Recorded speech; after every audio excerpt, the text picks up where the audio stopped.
I'm Joey. And I'm Olivia, and welcome to our first episode of our podcast, Nothing in My Brain. In today's episode, we will be discussing overthinking.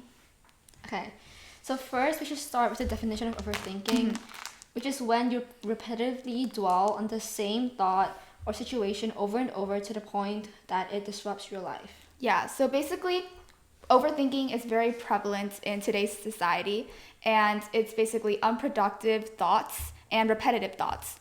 And we overthink everything from our sense of self to our relations to other people, our schools, careers, futures, a lot of things.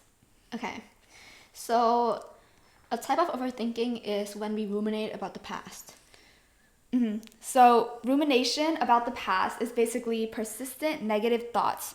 So for example, when you lie awake in the middle of the night and you think back to that time in elementary school when you tripped or something embarrassing that happened to you. Yeah, so it's sort of like woulda, coulda, shoulda, like if I hadn't tripped, then... Exactly. Yeah. So you're basically thinking about what could have happened in the past. For example, doing tests or something, when you get your test back and you're like, oh, I should have put this answer. For example, if you put B, but the answer was A, and you put A, but then you erased it, you're like, I should have put this answer choice. And I could have gotten like a better grade. Exactly. Yeah. And why do we kind of like overthink or ruminate, dwell on our past? Well, overthinking can be comforting for a lot of people. It's kind of like a coping mechanism, and it gives you the sense of control over your life because, as you know, life has a lot of uncontrollable factors. It's unpredictable. And so basically to try to gain some sense of comfort, we overthink. Yeah, like you run it in your mind like a simulation. Sort of like It's like a movie. Yeah, like the possible things that could go wrong. Exactly. Yeah. And we also overthink kind of as like a sense, or ruminate kind of as a sense of closure, Yeah. Sometimes when you don't have closure, that might be a conversation with your friends or teachers or something like that. When you don't have like enough information, you kind of think about, oh, how am I perceived? How was that event? Or something like that. Yeah, and how I can do better. Exactly, like how can I do better? And I think we also ruminate sometimes to defend ourselves. I was kind of saying it's a coping mechanism, but it's also kind of like a defense mechanism as well. From what? From like attacks, from the outside. Okay, I don't know exactly how to explain it, but you know how like sometimes when you have like a lot of negative output or something like that, you kind of overthink to process it? Oh, yeah. Yeah, so that's kind of what I mean by it's used kind of as a defense mechanism in a way as well. Okay. So another type of overthinking is when we worry about the future. So this is sort of like when we are uncertain about what might happen to us in a sort of scenario. And so we try to think about what could possibly go wrong. Exactly. And again, that's when we're thinking about the future, worrying about the future. Again, it makes us feel comforted, but again, it really doesn't do anything for our problems. Like, there's nothing it does. Yeah. Okay, so overthinking goes hand in hand with anxiety. As I'm sure all of us have experienced anxiety, as it's something very human. And if you haven't experienced anxiety, you're not human. Well, then you're lying. Okay. So overthinking is a component of anxiety, and it's more like the cognitive aspects because it's all in the brain. Whereas anxiety is more like the physical manifestation of it. You feel the symptoms of anxiety, such as a rapid heartbeat or sweat on your palms. Yeah. And a subtopic of worrying about the future is catastrophizing, where you imagine the worst case scenario that could happen. Exactly. I think it's an example. So basically, catastrophizing, for example, let's just say it's the first day of school and you're thinking about everything that could possibly go wrong. Let's say you forget where all your classes are, or you go to the wrong classroom, as that's something I did before. So, yeah. And the thing about catastrophizing is it's literally like a plague, because it's just this very harmful and negative thought pattern, you know? And catastrophizing has to do with, it's like a cognitive distortion, and you're basically spiraling thinking of all these bad things that can happen. Yeah, and like chances are they'll never happen. Yeah, so, chances are they'll never happen. Yeah, I mean, like, you're not gonna forget where all your classes are, and if if it happens, just like go ask for help. Yeah. And so we basically make things out worse than they probably are going to be. And catastrophizing relates to this thing called long-term potentiation, which is basically the synapses or the connections between neurons strengthen with repeated like activity. So basically, when you're catastrophizing and you're engaging in this negative thought pattern, and like the more you catastrophize, basically, the more these neural networks are strengthened. So it's kind of addictive in a way, and it's very hard to break the cycle of catastrophizing. The loop of doom. I remember yes, now. It's the loop of doom. Okay, so another like thing that is related to catastrophizing is the all or nothing. Yeah. So like a possible situation could either be a complete success or a complete failure, and there's like no gray area between it. So yeah. Like, for example, would be maybe you're doing a presentation and you're like, either this could go all well, but if I make one single mistake, then it's all horrible. Like, it's all bad. Yeah. And about catastrophizing, what happens if it goes the way you think it's going to go? You know what I mean? Because sometimes when you catastrophize, you're kind of manifesting what is going to happen. Yeah, and so like the more you overthink about it, the more likely you are to make mistakes. Yeah, so it's kind of like the self-fulfilling type of thing. And for example, I'm going to give a literary example that's pretty famous. If you know Macbeth, he's known for self-fulfilling the witch's prophecies. So because of the prophecy and because he believed in the prophecy, that led him to kill his friend, the king, in order to rise to power. And after that, he constantly worried and he was constantly paranoid as well. Yeah, and so like a big thing that leads to overthinking is perfectionism. Yes, perfectionism. Yeah, so it leads to the all or nothing, it leads to catastrophizing. It's like you want everything to go your way, you want everything to go perfect. Exactly, but like life's not perfect. Yeah, like you should expect it to be perfect. Exactly. And the thing about perfectionism is it's not achieving your goals like healthily. It's more setting unrealistic expectations that are probably not going to be like achieved. Yeah. And then basically when you don't meet those expectations, you feel like that's a failure. Yeah. And for perfectionists, they take failure like really hard, and they take criticism like very hard to heart as well, because they think of it as a reflection of themselves. Yeah, it's like they spend their time like holding your breath, like praying that nothing goes wrong. Exactly. Even though it will eventually. Exactly. And they don't have like a good relationship with failure either. You know, this just like leads to very negative self-esteem as well.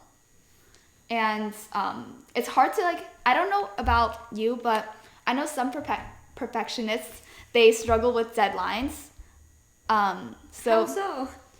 Basically, they want everything to be perfect, and because of that, they constantly nitpick over things. Yeah, but if they want everything to be perfect, they would submit it on time. That's also a good point. And kind of like the perfectionist mindset is when they make a mistake, like, or they get rejected or something failed or something like that, they don't think of like, oh, what went wrong or what can I do better? Instead, they think of like, wow, the world is ending. No. Kind of like that, but they think of it as a reflection of themselves, you know, like, oh, I'm the terrible one. Like, I am the problem. Yeah. So it's a very pessimistic mindset. Yeah, it's like everything you do is a direct like reflection on what kind of person you are. Exactly. Even though it could just be like a small mistake that you didn't mean to make, so. So it's not healthy growth at all. Yeah. It's very unhealthy. Yeah. Okay. So a little more on catastrophic thinking.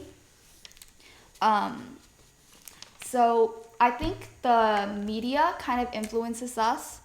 Well, not exactly catastrophizing, but overthinking in general. You know, on social media, there's just so much content. And when you're seeing all these people, all these activities and stuff like that, you're constantly comparing yourself to the people on social media. You know, when social media is curated just for you. So it's very unhealthy constantly comparing yourself to other people, because you're like, wow, this person has their life so planned out. Why can't I be like them? You know? Yeah. And you're kind of like overthinking or nitpicking at yourself, and it's just very unhealthy. Yeah, so like every single thing you do, it's sort of like you're comparing yourself with them. Yeah. And I think sometimes this unhealthy thinking style can be influenced by just the people around you. So like family members or friends. I know for some people, or like some people I know, their parents catastrophize. They always think of the worst. For example, their parents will be driving and they're like, oh, what if what if crash? The gas runs out? Or we go to the wrong place. Yeah, and sometimes like it's good, like you make sure that you're always prepared if something goes wrong, but like sometimes it can just be plaguing on your thoughts. Like you're obsessed with making sure that like the gas is fine, or like I don't know, my tires are inflated. So yeah, that's, I guess it's safer, but it's not good to be thinking about that all the time. So like as Joey said, it can be like a good thing if you're planning ahead for the future, you know. For example, you know, I think you said this before, when you pack a lot for vacations. Yeah, like it's like cultural, you know, like your parents, they're like, oh, like what if we're hungry in the middle of the night and we have to eat, you know, or if you're stranded in like the middle of the road, and there's no one around for miles and there's no signal, like we're gonna die. We don't want it to do that. Exactly. So you have to bring food, you have to bring blankets, you have to bring clothes, flashlights, extra t-shirts. Extra clothes, so because you never know what's gonna happen. And that leads to overpacking, and so then you'll bring like overweight luggage, and that's a negative because you have to pay extra money. And we don't want to pay extra money. So sometimes it can be a good thing to plan for the future, but other times it's very bad because it just gets all into your headspace. Do you think that leads to OCD? OCD, compulsion and obsessive. Yeah, like you're obsessed and you're like... Yeah, I think it does. I think it does have to do with like the obsessive part of OCD, where you obsess over certain thoughts and ideas. Okay. Moving on. Okay, so for perfectionists, and this has to do with the topic of worrying on the future, they have a very bad relationship with failure. So basically, they're always striving to be perfect. And of course, life is not perfect, so that's not really possible. And for example, this might be influenced from childhood or something. So when they fail, they probably receive like a negative punishment or something like that. So then they don't want to fail anymore, and they think of it again as a reflection of themselves. So when they grow up, it's harder to do risk-taking activities, and they kind of like dwell on their self-pity. So it's harder for them to learn from their mistakes. Yeah, so if like they receive like bad punishment when they were children by making mistakes, they grow up to fear making mistakes. Exactly, which is not a good thing, because mistakes are a learning opportunity, as we all know. You grow because you make mistakes. Exactly. Okay, so overanalyzing is when we delve incredibly deep into situations, topics, or scenarios. And sometimes it can lead to profound insights, but most of the time, it makes us keep getting stuck in irrelevant details. So this is basically kind of another reason why we overthink when we overanalyze certain situations, or in some cases ourselves, which leads to a lot of self-consciousness, as you know. So, you know, teenagers, especially teenagers, are very self-conscious nowadays, whether that be about like their body, their grades, like their futures, stuff like that, you know. And self-consciousness is influenced by peers, as you know, like peer pressure. When you're seeing everyone else, you kind of want to fit into the in group, basically. And it's also influenced a lot by social media. As we know, social media is basically like corrupting our brains in a way. Yeah, and it's funny like how like we say that how many negative effects that like social media has, and that we are so like Yeah. stuck with using it all the time. Exactly. So let's think about that for a second. I know that, like, for example, when I wake up in the morning, I know that I often pick up Your my phone first. Yeah, my phone first. Yeah, and I just realized that like when I pick up my phone first thing in the morning, it sort of has like starts like a bad. It's a bad start. It's like to a your bad day. start to your day. Not good. Yeah, not good. And most likely when I first open my phone, it'll probably be a social media app as well. What else would you do? The camera app. You know, a lot of people do like Gmail and stuff. Oh. Yeah. Business people. Mm-hmm. And self-consciousness basically stems from insecurity, low self-esteem, and stuff like that. But the thing is that it's just like your thoughts. It's not how other people really perceive you, you know? How would you know? So as like everyone's worried about themselves, so it's not like a true reflection of who you are. Yeah, like you think everyone's like judging you, but they're too busy worrying about other people judging them to Exactly. judge you. Like you can see the prettiest woman and she'll still be insecure about her looks. Okay, so an example of overthinking in social situations is mind reading, where you see someone give you a weird look and you're like, oh, they must think that I am stinky or Yeah. I look bad today, but that's not necessarily true. Like, you don't know what they're thinking, so like don't assume. Exactly. That's basically jumping to conclusions. Yeah. You think you know what everyone else thinks of you. But you don't. Exactly. So it's kind of like delusional in a way. Yeah, so like if you ever like worry about this, just ask them. Yeah. I think it's better to have a healthy communication. Yeah. Instead of like assuming what other people think, you know. So communicate. Okay. Okay. So now I wanted to talk about some of the effects of overthinking and just stress in general on the body. So, okay, basically, as you guys know, there is like a flight or fight response, and this is something that's very primitive, and this is, you know, aroused when there's danger or something like that. And during the fight or flight response, the sympathetic nervous system is activated. So your sympathetic nervous system is, when it's activated, it releases stress hormones such as cortisol. And there's like this model called the general adaptation syndrome. And syndrome? Yes, the general adaptation syndrome. And it's basically that the human body experiences stress in 3 phases. So there's the first phase is a short-term response. And this is when the sympathetic nervous system is activated and the adrenal gland releases cortisol, the stress hormone. And then following that, there is a high alert long-term response. So basically your body is trying to cope with all the stressors and it's releasing a bunch of stress hormones. So this would be like... Adrenaline? Huh? Adrenaline? Yeah, like adrenaline. And this would be like a server at like a busy restaurant who has to continually dish out food. So then the last phase is when your body is tired and it's very susceptible to illness. It's a crash. Yeah, it's basically like a crash after all of that stress. Yeah, so basically your body releases drugs. No more drugs, crash.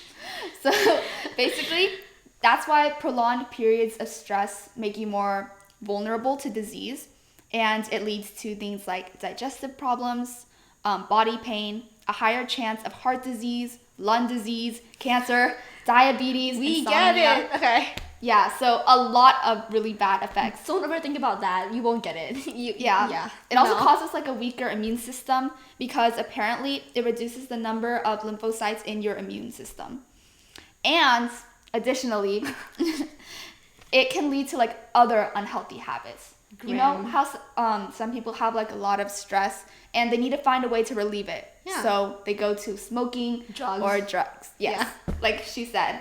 And those have even worse effects on the body. Important to note, they're healthy coping mechanisms. Yes, there are very healthy coping mechanisms for stress, which we'll get into later. Yeah, okay, so I want to talk about like how overthinking can lead to anxiety.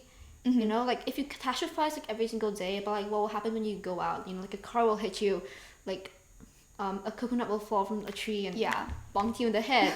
That will lead to you like being anxious about going out, and that will lead to agoraphobia, like when you're I'm scared. not sure. What's when you're agoraphobia? scared, like when you're scared to like, I think like a Bo Burnham song, but like you're scared to go out. Oh, I think I know what you mean. Like, yeah, you catastrophize about like the possible scenarios will happen when you walk out the door, and so just like don't.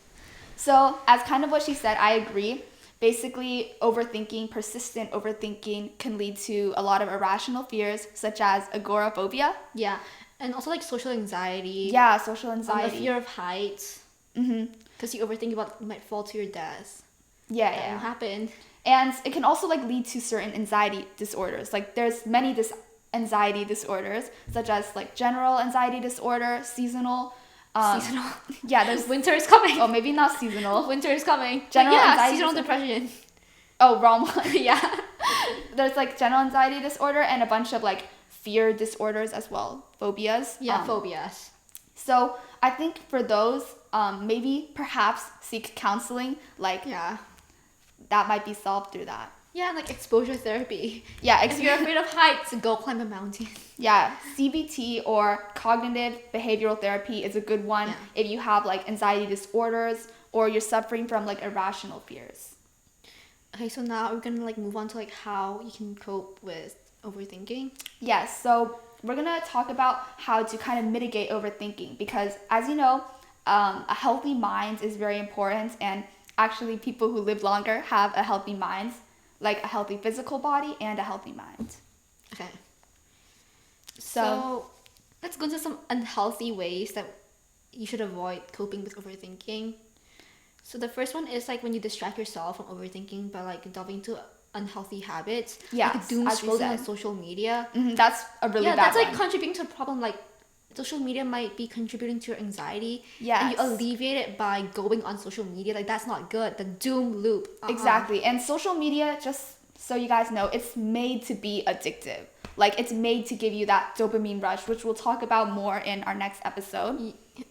Yeah. Okay, and sometimes like we cope with it by like reverting back to coping mechanisms like running, listening to music, and that's not necessarily good because then you're not fixing the problem. So I think like a solution would be like to identify like why you're overthinking. Exactly. Like if you're scared that like other people are judging you or thinking like bad things about you, then like identify why you feel that way and try to stop feeling that way. Yeah, I think kind of building off what you said, it's a good idea to kind of voice your opinions out loud sometimes. I know it might sound a little weird, but sometimes talking to yourself or just saying stuff out loud makes it feel like a little better. Yeah, it makes it feel more real. Exactly. So, for example, you can give yourself like positive affirmations. For example, like, oh, I can tackle this challenge. I know I have it in me, or something like that. Okay, so you could challenge your thoughts. Yes, challenge your thoughts. Why do I feel this way? Like, how do I stop feeling this way? And kind of to like go along with that is thinking in a growth mindset. I know this might not work for everyone, but it's very important to think of things in a positive light. So instead of looking at the glass half empty, you're looking at the glass half full. For example, this would be like during AP testing week, or I know this passed, but I know a lot of people were like, wow, I'm going through so much right now. I'm exhausted. I wish this could just pass. So instead of thinking in that way, you could think of it in a more positive light. Like, this is challenging right now, but this will be really good for my growth and personal development. So, yeah. Manifesting good vibes. Yeah, you want to manifest those good vibes and positivity. Does it work? Sometimes. I think Personal it does experience? work. I think it does work for me sometimes. I know positive affirmations sometimes do work. You know, I said it before and I'll say it again. Like, sometimes I just want the glass to be totally full. I don't want it to be half full. I don't want it to be half empty. I think it be totally full and not empty. I think sometimes you kind of need to like trick your brain. I want to say be delusional, but no, Delulu is not the yeah, Salulu. Delulu is not the Salulu. So what happens if you aren't able to like trick yourself, or you shouldn't trick yourself? But well, then you should practice mindfulness. So what is mindfulness? Well, it's basically like being in the present, and it's taking time for yourself. And you can practice mindfulness in like a variety of ways, you know. It can be through like journaling, which is what a lot of people do. You can like journal things you're grateful for. So gratitude is very important. It makes you feel better about like what you have and stuff like that, and all the privileges you have in life. And another mindfulness activity could be meditation. I know a lot of people who do meditation, and this can be in the morning or any time of day, really. And you're just settling into your body and like being in the present instead of letting your mind wander. Yeah, so first be grateful. Like when you're overthinking about stuff, just like see what you do have. Yes. And appreciate it, and probably like, ground you in the moment. Exactly. So basically it's like not letting your mind wander. Yeah, you know, like today I was feeling a little bit irritated and annoyed. And then when I was like going through like the camera roll. Yeah. Yeah, and I saw like this video of me and my family, and it really like grounded me. I was like, whoa, like yeah, I have a family. So I think she just felt very grateful for what she had. Like I shouldn't like overthink like what's happening right now. Like what's happening will pass. Exactly. Like although it's challenging right now, it'll eventually be overcome. So like when everything like challenging is over, you still have your family, you still have your friends. So yes, that's good. And another thing you could do is just like do things you like to kind of reduce this stress, and this can be through like baking, exercise. Yeah, again. but like I said, like that's not like solving the problem. So, like you'll still like overthink when you're triggered again. So that's not like a permanent solution. So maybe like do not use that as like something you fall back upon. More like a temporary relief. Yeah, I think it's just for people who like have a lot of pent up stress. Like, you know, prolonged temporary solution. So it's just like do that for now, and then like it does like reduce the stress in the moment. Yeah. But it won't exactly solve like a lot of overthinking. Yeah, so if you keep getting triggered by something, like maybe I think it's best to address the actual problem. Seek a long-term solution. Yes. So I think again, you have to recognize your harmful thoughts, and you have to realize like, oh, what is making me so uncomfortable? What is making me like so depressed, honestly? Yeah. And you have to figure out ways to tackle that problem. Yeah, and usually like sometimes it's hard because like when you're in the moment, like, you feel like you're stuck in like this corner of your mind where you can't like escape like the doom loop. But honestly, I don't know. Yeah, and also if needed, you can always ask for help, and this can be through counseling, again, like therapy, or just your friends and family members. Yeah, and if you don't have anyone to talk to, which is really sad, then I think it's best to like let those thoughts out through like just writing. Like write it down, because like it's sort of like you're transferring all the negative thoughts like onto a page, so it like sort of like leaves your mind. Yeah, I honestly think journaling is like a really therapeutic thing. Yeah, I know for me, I don't do this anymore, but in the past or like during elementary school, I used to write in my diary all the time. You could write? Yeah, surprisingly I could write, but I used to journal like everything that happened that day. I went through like 10 diaries, so I actually have like a lot of diaries. You should like publish it. Those are some secret thoughts that cannot be disclosed. Yeah, okay, and I still do it like right now, like now. Whenever like something like really bad happens, like I'll just like write everything like down. Down. And then I'll sort of like put it away, forget about it. Yeah. Not healthy, but I think it just helps. It just helps to get your thoughts out. Yeah. I think another way to kind of help with overthinking is to, I don't know if this works for everyone, but to give yourself a allotted time to overthink. You know, sometimes it's impossible. I mean, it's impossible to stop it completely. Yeah, like you can't suppress your thoughts. Like that's not good. Yeah. Either. I don't think suppressing your thoughts is the right coping. Yeah. No, that's not good. It's definitely not right. So you can like set a time in a day. For example, like give yourself 10 minutes to just... You're gonna schedule in your calendar like 10 a.m. to 10:10 p.m.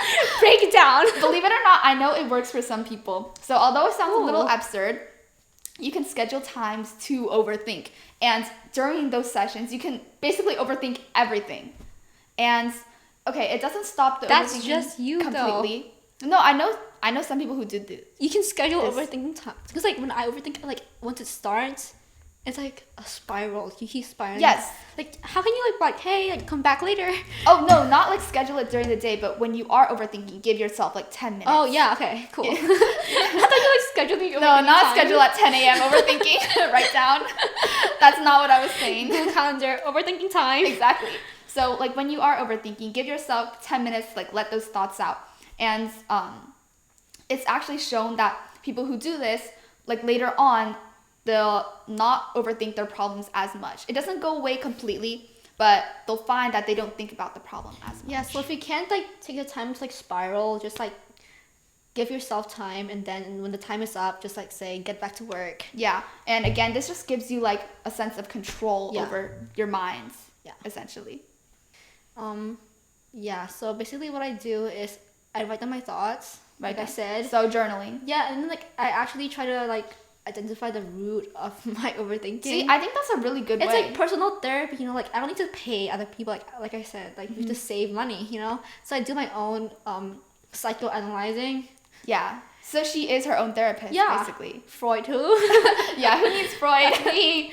Anyway, so like so I write my thoughts down, and then sometimes I draw like a diagram, like one of my a diagram. Yeah, like that's very elaborate. Yeah, like what am I feeling? This, like what do like they all have in common? Like what could that's a like, good idea. What about me could be attributed to these thoughts? You know, like why am I feeling these thoughts?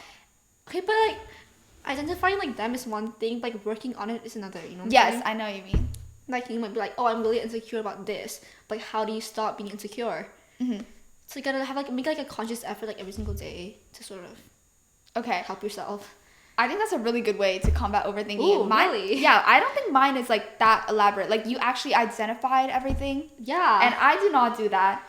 So it's called money saver, so. Yeah. I think what I tend to do is like distract myself. See? Unhealthy. So it might not exactly be healthy. I do too. Maybe I should like learn to meditate. Well, I tried, but yeah. Thoughts didn't stop. Yeah. I think that might be the problem for me too. I'd probably like start thinking about stuff during my meditating session. So. Okay. Thank you for listening.